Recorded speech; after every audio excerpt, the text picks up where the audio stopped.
Hey everybody, Hans Finzel here. Patrick Kelly. And we're coming to you on Facebook Live as well as Zoom, streaming on our YouTube channel. And this is about Millennial Boom. Some people wonder, what does this title mean? And they misunderstand it to think it's like we're blowing up millennials. Is that what we're doing, Patrick? No, neither. We're not blowing up millennials or boomers. No, we're talking about the explosions that happen between millennials and boomers in the workplace and how to overcome that and learn to actually thrive together and work instead of fighting each other and throwing hand grenades at each other. Right. So we're coming to you on Facebook Live streaming, but some of you are actually still working, whether you're working at home or you're working at your office. So we're also posting this by Zoom recording on my YouTube channel at Hans Finzel, and our Millennial Boom channel. Just look for YouTube/Millennial Boom and you'll find it there. So, and I also want to let you know that a lot of people have already downloaded our free book. And in just a second, I'm going to tell you how you can get this book, ebook, Kindle, for absolutely free. Patrick, why are we giving it away free? Well, I would say because, really, it's everybody's stuck and hunkered down in their house. So what we wanted to do was we wanted to provide a new forum of training for millennials and boomers because of this explosion that's happening. Hans talked about this explosion yesterday, and we want to make sure that as you're working from home and this change is happening during the COVID crisis, that we can provide you with valuable information to help you thrive in life and work. And if you want to find the link to the free video here, you find it at bit.ly/MillennialBoom, bit.ly/MillennialBoom. That's the only place you can use the coupon. You cannot use it at Amazon. It's at the Book Baby bookshelf. So just go to bit.ly/MillennialBoom, and the coupon code, it'll say $9.99, but at checkout it'll ask you if you have a coupon, and you say yes, Millennial Boom free. Now yesterday we had somebody didn't know how to spell millennial. There are 2 L's and there are 2 N's. Millennial Boom free. So grab your book. About half of them are already gone, of the free ones that we're giving away. So grab it while you can and enjoy it. And Patrick, by the way, we are giving it away free, but what can people do to sort of pay it back to us a little bit? Yeah, I mean, what I say is buy a book off Amazon, put it on the shelf, or friend it to another person, right? So as you're getting these Kindle versions for free, I always say give back in a different way. I mean, buy the hardcover, right? We could also do things such as sharing this information. How can we share this information? Create the link, share it with your friends on Facebook, share it with your friends on Instagram. Same thing, share the link from YouTube. But please, I mean, share so everybody can indulge in this free knowledge right now. Yeah, and subscribe to our YouTube channels. That would be great. So Patrick, we met on an airplane halfway across the Pacific a few years ago. Why don't you tell them how we met? I think that's a cool story. Yeah, and if you want to follow along in the book, I'm not going to read directly from the book, but we talk about this in the book. We talk about how we first met because it was important for Hans and I to discuss this because of I would say, the intergenerational conflict. I went out to Hans' seat, which my friend William Henson was sitting next to Hans. Now we're in a 747. It was 747 upper deck. Upper deck. I don't know if you were in the upper deck, but I was. I could have been in the wrong seat. No, so we were in the upper deck. I was sitting by my brother Chris. Hans was sitting next to a friend of mine who was also going to China as well to finish our MBA and explore new things. And it was interesting because Hans was looking at me every kind of 2 seconds like, hey, what are you doing in my space? And get out of my personal space. Right. And Hans will tell you, he doesn't talk to anybody on the airplane.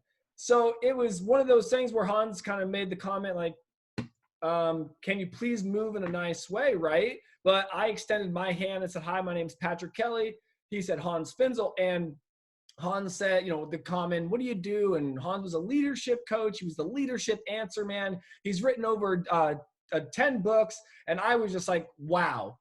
And then all of a sudden, I kind of bled my heart to him about, struggles with leadership and, everything from produce to my father on this long flight. We talked for a couple hours, I would say, on and off.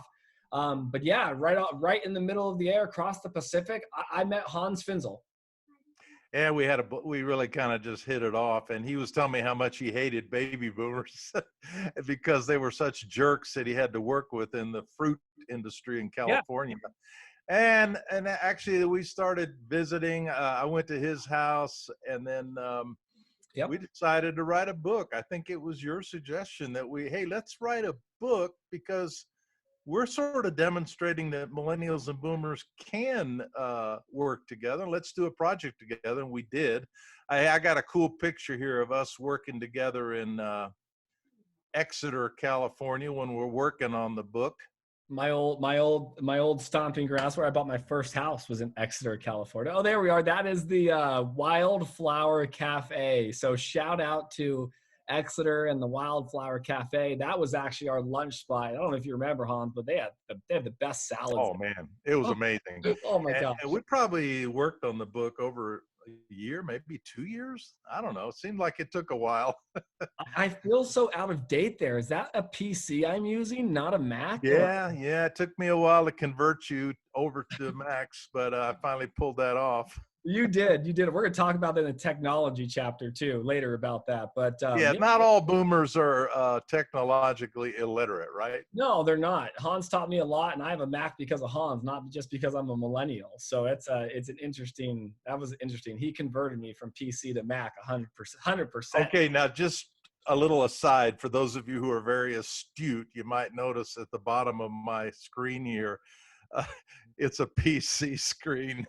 I had all these issues yesterday with my MacBook on the audio, so I dusted off my old laptop today just so that I wouldn't have audio issues. I feel like I'm somehow like cheating on my MacBook. You know what I'm saying? I feel like you are. I am. But again, ready, you pivoted and adjusted to make sure that we were able to be on here today too. So that's a big thing within today's world with being technology. If something doesn't work, we need to pivot, right? And advance to something new that's going to work, right? Because Hans could have canceled this today and said, hey, my Mac's not working. And guess what? We couldn't be here. So pivot and move. All right. So we're going to get into what we call a blast from the past. And we have I just want to begin with this chart here, which shows kind of like, you're going to get into the chart on page, what was it, 26, I think? Yep. No, yeah, page 25 that we have. I actually have to put my glasses on. But this one is like the multiple generations at work. Oh, wait, you're right. So yes, correct. The multiple generations. And why is this important? Well, we think if you really understand the values of every generation and how they were formed as they grew up, it helps you appreciate them a little bit more. And that's kind of one of our passions, whether they're builders, boomers, Gen Xers, millennials, or the Gen Zs, that you appreciate where they're at, why they have the worldview that they do so that you can work together. And this little chart shows you how builders were Armstrong, who landed on the moon, and Warren Buffett. Boomers, of course, Hanks and Oprah. Gen X, which we will talk about later, but Jennifer Lopez, Jimmy Fallon, and then millennials, Zuckerberg, one of the most famous productive millennials out there, and Jennifer Lawrence, great actress. And then the young generation, I bet nobody knows who Ty and Asher are. Yeah, nobody. Ty is your son. How old is he? Ty is 8 years old, turning 9 this year. Yeah, my grandson Asher, he's my oldest grandson. He's 12. Okay, so I'm going to throw this up. We're also going to talk about that too. And the later is the readers, right? Reader feedback. So again, we've kind of been told that millennials don't go from, or the next generation doesn't go from 2000 to 2020, that it's split up into 2 generations. So that's something that, one of our followers kind of let us know that we could talk about as well. Okay, Patrick, page 25. I've got it up on the screen. Why don't you take us through it? Yeah, so if we look at the generations at a glance, and you can find this at millennialboomnow.com and also on page 25, 26 in the book as well, depending on where you are on the Kindle version. But let's look at it. We talk about the 5 living and working generations, but let's go one step back to the greatest generation. So from 1901 to 1924 was the greatest generation, okay? World War I, Great Depression, and Roaring 20s, right? And then we moved into, right, mid-20s, 1925 to 1945, the silent generation. That would be my grandmother. They went through the Great Depression and World War II. And then, boom, the baby boomers, Kaboom. 1946 to 1965, 64. Why were they called the baby boomers? Is because the traditionalists came back from World War II and started exploding, having children, right? A lot of children. And then we moved into 1965, which is 1965 to 1981, Generation X. And we actually talked about this yesterday because some of what our research has is 1980 or 1965 to 1979 Gen X, 1965 to 1981.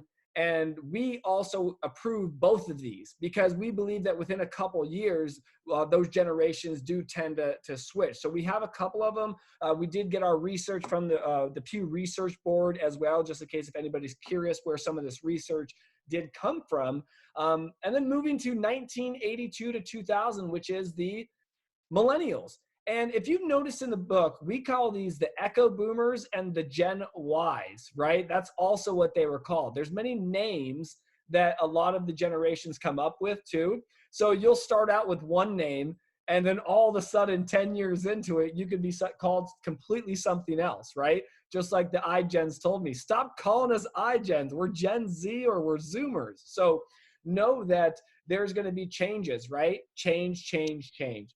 And a couple of those things that happen between their lives, and I actually let this off in the boomers because we're going to go over it later, but the things that happen like JFK assassination and civil rights, and the Gen Xers, the Challenger explosion, Berlin Wall, divorce rates, and millennials. We, as I say, the 9/11 attacks, school shootings, and social media. Then move into the iGens, or I'm going to start calling them Gen Z, is 2001 to present. They're called Generation Z. They've been called the iGens, Zoomers. They've been called a lot of different things. They've experienced things like the Great Recession and terrorists. But depending on who you are in this group, now you're going to be looking at the COVID as one of these crises that shaped your life. So that's a bit about the generation at a glance. Can I just say that I think one of the things about the Gen Z, I don't think that label will stick long term because that would be like the last generation. Of course, with the COVID crisis, maybe there's something to that. We'll see. Well, we'll see what happens with new babies being born because there's going to be a boom. But I think you're right. This COVID crisis is going to be like our 9/11. And the interesting thing is the kids born after the year 2000, your kids, my grandkids, they have no context for 9/11, which so shaped your generation, even more than the boomer generation. Yeah. And a lot of these defining moments are very key to understanding each generation too. Because if you don't understand where they came from, and I've said this many times, I've been to Hans's house and I've seen a piece of the Berlin Wall. Why? Because Hans has a piece of that. That's a piece of his history. And that every time I think about that, I'm like, wow, this was a defining moment for Hans. Hans is German as well. So to me, that makes me, I would say, have a better emotional touch with Hans to understand him personally like that.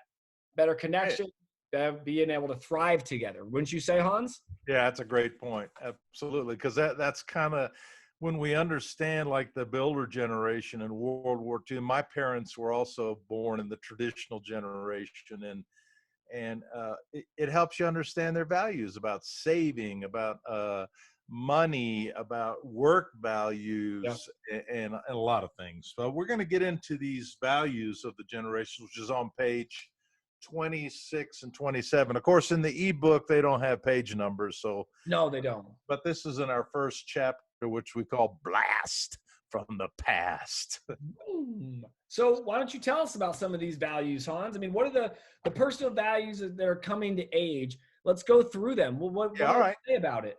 Okay, well, personal values. The builders think long term. We must plan ahead and conserve what we have.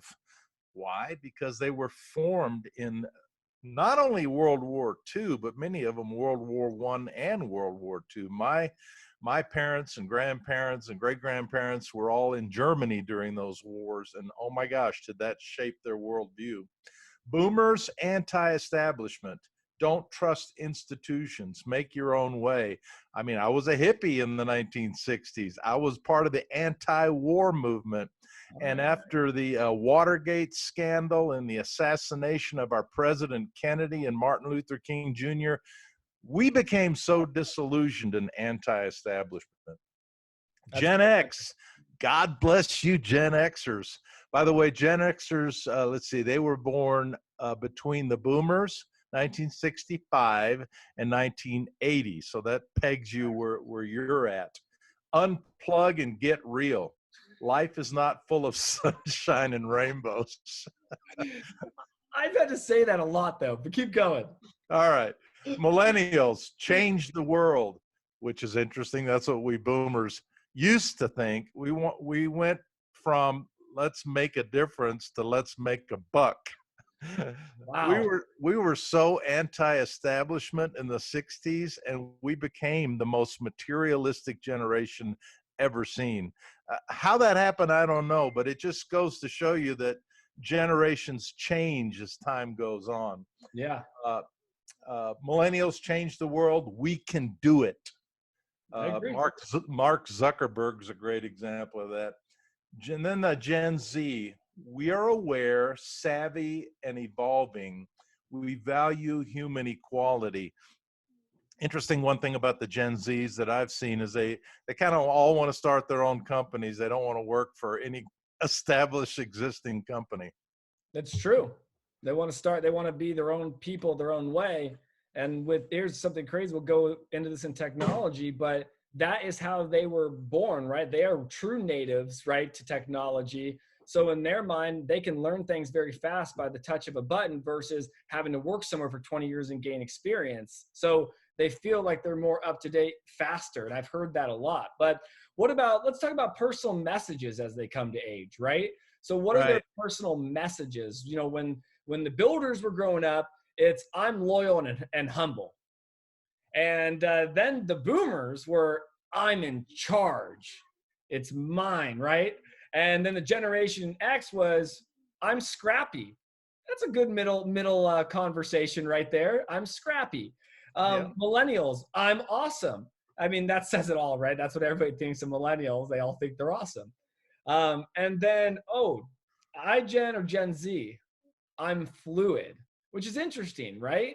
I mean, these personal messages, which I do believe will change a little bit more over time because as our generations grow, the generalization stops and the true facts, right, start to rise. So I wonder how the attitudes or the personal attitudes were. You know, it's interesting about the I'm awesome of you millennials. And it reminded me as we as parents were raising you. Now, this isn't true across the board. Yep. Doesn't sound like it was true of your dad, but most of us said, you are awesome. You can do anything. You can be anything. That was like the mantra of the boomer child raising, wasn't it? Well, I mean, I can't say that was mine growing up, but I definitely, there was thoughts of, like I said, and I say this in the book, it's like they gave us all the trophies and said you're awesome and all this. And I'm always like, not really. But I do agree that there is a lot of millennials that, yes, we're told that. They were told you can be anything you can do it better, you know, everything. So yeah, I do agree that they carried that sense. And I don't even think it's a sense of ego. I think it's a sense of pride that they still believe that they can do anything no matter where they are in life. Yeah. And I'm high on millennials. Maybe that's one reason. Not all boomers are high on millennials, but for some reason, I've always appreciated your generation. I have 4 kids that are all millennials. So, Well, real quick too, and I want to tell everybody too. I used to be really anti boomer. I used to tell Hans all the time, I hate boomers. I hate boomers. So if you're watching this now, probably 5-6 years ago, the way I was treated, and if you're a boomer watching this, you got to understand that there was baby boomers in my life that affected me so negatively that I almost ruled out an entire generation. And it wasn't off a lot of generalizations. It was off true facts that happened to me in my industry. So being able to have a good friend like Hans, as we're both mentoring, and we're on both sides of the mentorship here, that I don't hate boomers. I now understand that these are a lot of generalizations, and that people, right, will make their decision on if they want to, right, condemn or collaborate. So I don't hate boomers as much as anybody says they hate a millennial or an Xer. But we've got to know, too, that it could condemn an entire generation for the way you act towards people. So we have to fix that. absolutely. And in some of our future podcasts coming up, and also in the book, we talk about the 5 arenas where the greatest conflict is. And that's some really juicy stuff we'll get to later. Let's talk about the personal attitude as they came of age. Uh-oh. Let's hear. The builders built the system. The boomers took over the system. Mm. Gen X avoided the system. That's kind of interesting. Like, no, thank you. Yeah, I don't want anything to do. I'll be in my office. Just let me know if you need anything later. And if there's one thing, a piece of advice I give to you boomers over and over and over again, is don't make the millennials or the Gen Xers do things our way. We had our chance. We had our time in the limelight. But to me, our number one goal now is to develop the leaders around us, to develop the future people around us who will take our place. And don't view that as a threat. View that as a great opportunity. Yeah. Millennials work within the system. Now, that's interesting. That's what we put in the book. But I don't know. Do you agree with that? I was saying hi to Donna. I'm not going to lie to everyone. I was saying hi to Donna Finzel. Shout out. Repeat the question there, Hans. Oh, yeah. Well, it says on the personal values when they came of age, millennials work within the system. Yeah, I do agree with that. I do agree that millennials work within the system, and I apologize for that. Facebook shout out, Donna Finzel. You're awesome as well. Yeah, I think we work within the system because how I work, think about in my industry, how I've been in the industry, and you've seen, I've had news articles about, I've been the 40 under 40. I've been a young entrepreneur making better deals for growers, but I've done it in my own way within the system. So I believe that we do work within the system, whether we go, I have a buddy that works for Merrill Lynch in Irvine, the same thing. He's like, I got to do what I got to do to make sure I get to this role. He's the VP of marketing. You know what I mean? So he's working within the system to get where he wants. But then he also gives me the text messages of, hey, PK, remember, I'm still doing what my number one goal is. You know what I mean? So work within the system. And I believe we do that. And I think as we're getting to the 40, my buddy Millennial just turned 40 yesterday, April 1st. He just turned 40 years old. And he's now the president of a company, but he's had to work within the system to get there now. Yeah. Our oldest son, Mark, I think he might be watching today. He's going to turn 40 next year. And yeah, they are taking over. I'm so proud of his leadership role in the ministry that he's a part of, Biblica. Okay, Generation Z, now their value as they came of age, their attitude was work around the system. And we will talk more about Gen Z in future podcasts, but boy, that's a whole different ballgame, that Gen Z that's coming up.